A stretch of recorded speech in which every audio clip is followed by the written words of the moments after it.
नमस्कार दोस्तों, दिवसी current affairs में आप सभी का स्वागत है। यहाँ हम PCS, UPSC, banking, railway, SSC सभी गवर्नमेंट एग्जाम के करंट अफेयर्स की तैयारी कराते हैं। चलिए स्टार्ट करते हैं 22 मई 2026 के करंट अफेयर्स। हमारा पहला क्वेश्चन है, 21 मई 2026 को किस राज्य ने मान्यता प्राप्त मदरसों में वंदे मातरम गाना अनिवार्य किया?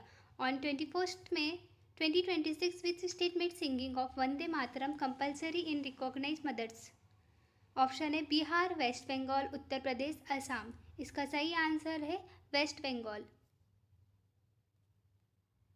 पश्चिम बंगाल सरकार ने 21 मई 2026 से राज्य के सभी मान्यता प्राप्त मदरसों में सुबह की प्रार्थना सभा के दौरान वंदे मातरम गाना अनिवार्य कर दिया। यह आदेश सरकारी, मॉडल सहायता प्राप्त और गैर सहायता प्राप्त मदरसों पर लागू होगा। वंदे मातरम बंकिम चंद्र चट्टोपाध्याय द्वारा रचित देशभक्ति गीत है, जिससे 1950 में भारत का राष्ट्रीय गीत घोषित किया था। यह निर्णय राष्ट्रभक्ति और सांस्कृतिक एकता को बढ़ावा देने के उद्देश्य से लिया गया।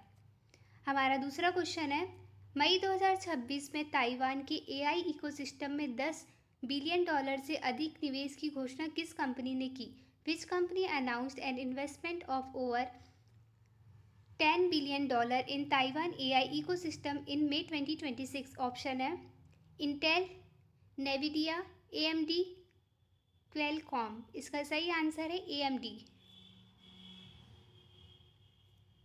AMD एडवांस माइक्रो डिवाइस ने ताइवान के आर्टिफिशियल इंटेलिजेंस इकोसिस्टम में $10 बिलियन से अधिक निवेश की घोषणा की। इस निवेश में एडवांस पैकेजिंग, सप्लाई चेन और AI इंफ्रास्ट्रक्चर विकास शामिल है।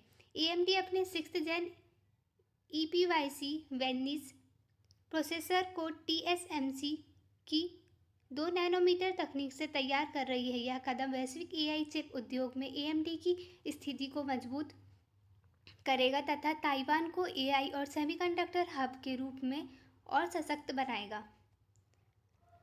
हमारा थर्ड क्वेश्चन है, मई 2026 में UNSC की बैठक में भारत का प्रतिनिधित्व किसने किया? Who represented India at the UNSC open debate on protection of civilians in armed conflict in May 2026? Option है S जयशंकर, हरीश पर्वथैनी, विक्रम मिस्त्री, तरनजीत सिंह संधू। इसका सही आंसर है हरीश पर्वथैनी। भारत ने संयुक्त राष्ट्र सुरक्षा परिषद की बैठक में पाकिस्तान द्वारा जम्मू कश्मीर मुद्दा उठाए जाने के बाद पाकिस्तान की कथित नरसंहार संबंधी रिकॉर्ड का मुद्दा उठाया। भारत की ओर से संयुक्त राष्ट्र में स्थायी प्रतिनिधि हरीश पर्वथैनी ने बयान दिया, UNSC अंतर्राष्ट्रीय शांति और सुरक्षा बनाए रखने के लिए जिम्मेदार संयुक्त राष्ट्र का प्रमुख अंग है।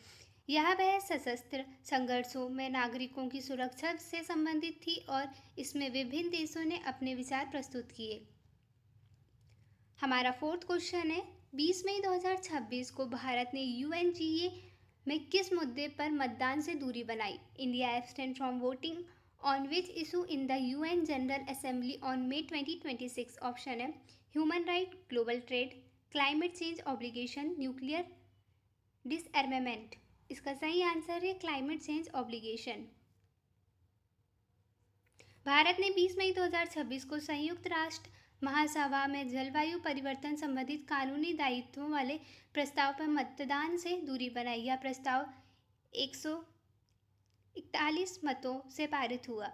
इसमें अंतर्राष्ट्रीय न्यायालय की 2025 की सलाहकारी राय का उल्लेख किया गया था। संयुक्त राष्ट्र महासभा वैश्विक मुद्दों पर चर्चा और प्रस्ताव पारित करने वाला प्रमुख मंच है। भारत ने विकासशील देशों की चिंताओं और संतुलित जलवायु जिम्मेदारियों के दृष्टिकोण को ध्यान में रखते हुए मतदान में भाग नहीं लिया।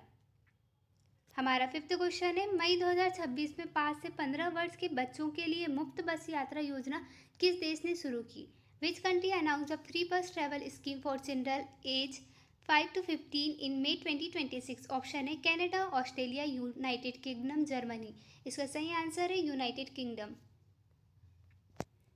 ब्रिटेन सरकार ने इंग्लैंड में 5 से 15 वर्ष के बच्चों के लिए अगस्त 2026 में मुफ्त बस यात्रा शुरू करने की घोषणा की। यह योजना great British summer savings package का हिस्सा है। इसके तहत बच्चों को स्थानीय बस सेवाओं में बिना किसी शुल्क के यात्रा की सुविधा मिलेगी। सरकार ने इस योजना के लिए £100 मिलियन से अधिक की राशि निर्धारित की है। इसका उद्देश्य परिवारों को आर्थिक राहत देना और सार्वजनिक परिवहन को बढ़ावा देना है। हमारा 6th क्वेश्चन है, मई 2026 में बिहार द्वारा स्वीकृत गया बैंकॉक सीधी उड़ान का संचालन कौन सी एयरलाइन करेगी? Which airline will operate the direct Gaya to Bangkok flight approved by Bihar in May 2026? Option है एयर इंडिया, इंडिगो, स्पाइसजेट, आकाशा एयर। इसका सही आंसर है इंडिगो। बिहार सरकार ने गया से बैंकॉक के बीच सीधी अंतर्राष्ट्रीय उड़ान को मंजूरी दी। इस सेवा का संचालन इंडिगो एयरलाइंस करेगी और यह सप्ताह में 2 बार चलेगी। गया बिहार का पहला शहर बनेगा जहां नियमित अंतर्राष्ट्रीय उड़ान सेवा उपलब्ध होगी। राज्य सरकार ने एयरलाइन को 1 वर्ष के लिए 10.40 करोड़ की वैलिडिटी गैप फंडिंग देने की मंजूरी दी है। यह कदम पर्यटन, बौद्ध, धार्मिक यात्रा और अंतर्राष्ट्रीय संपर्क को बढ़ावा देने के लिए महत्वपूर्ण माना जा रहा है।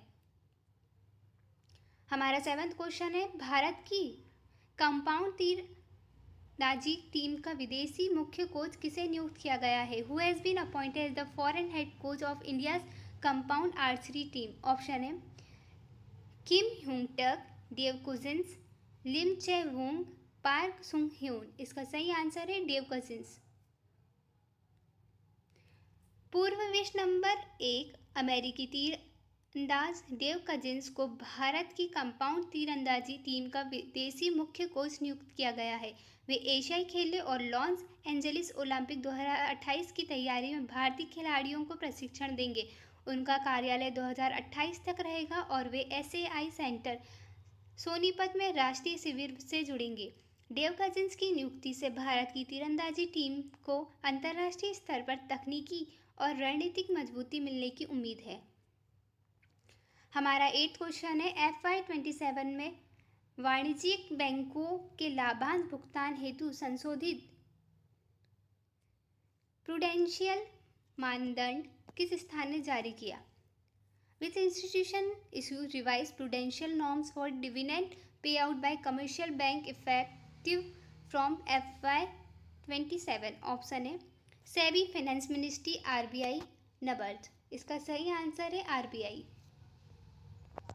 भारतीय रिजर्व बैंक ने FY 27 से लागू होने वाले वाणिज्यिक बैंकों को लाभांश भुगतान के लिए संशोधित प्रूडेंशियल मानदंड जारी किए हैं। इन नियमों का उद्देश्य बैंकों की वित्तीय स्थिरता बनाए रखना और पूंजी पर्याप्तता को मजबूत करना है। नए दिशानिर्देश के तहत लाभांश वितरण से पहले बैंकों की लाभप्रदता, जोखिम प्रबंधन और पूंजी स्थिति का मूल्यांकन किया जाएगा। यह कदम बैंकिंग क्षेत्र में पारदर्शिता और निवेशकों के विश्वास को बढ़ाने के लिए महत्वपूर्ण माना जा रहा है। हमारा 9th क्वेश्चन है, NBFC मिसलेनियस अमेंडमेंट डायरेक्शन 2026 के तहत विशेष प्रावधान कब तक प्रभावी रहेंगे?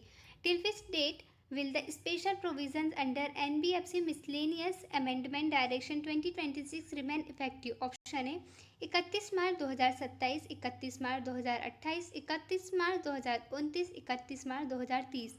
इसका सही आंसर है 31 मार्च 2029।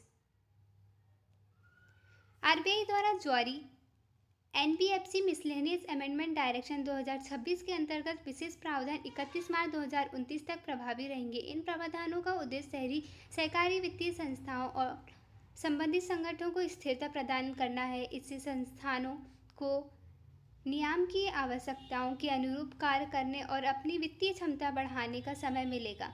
RBI का यह निर्णय वित्तीय समावेशन, सहकारी बैंकिंग सुधार और बेहतर निगरानी व्यवस्था को मजबूत करने की दिशा में एक महत्वपूर्ण कदम माना जा रहा है। हमारा 10th क्वेश्चन है, बैंकिंग प्रणाली में तरलता बढ़ाने हेतु RBI ने OMO के माध्यम से कितने मूल्य की सरकारी प्रतिभूतियां खरीदी? How much worth of government securities did RBI purchases through open market operation to increase liquidity? Option है 25,000 करोड़, 40,000 करोड़, 50,000 करोड़, 75,000 करोड़। इसका सही आंसर है 50,000 करोड़। भारतीय रिजर्व बैंक ने बैंकिंग प्रणाली में तरलता बढ़ाने के लिए ओपन मार्केट ऑपरेशन के माध्यम से 50,000 करोड़ मूल्य की सरकारी प्रतिभूतियां खरीदी। OMO वह प्रक्रिया है जिसमें RBI बाजार से सरकारी बॉन्ड खरीदकर या बेचकर नकदी प्रवाह नियंत्रित करता है। इस कदम का उद्देश्य बैंकों को पर्याप्त धन उपलब्ध कराना और आर्थिक गतिविधियों को समर्थन देना है। इससे ऋण वितरण क्षमता बढ़ने और वित्तीय बाजार में स्थिरता बनाए रखने में सहायता मिलेगी।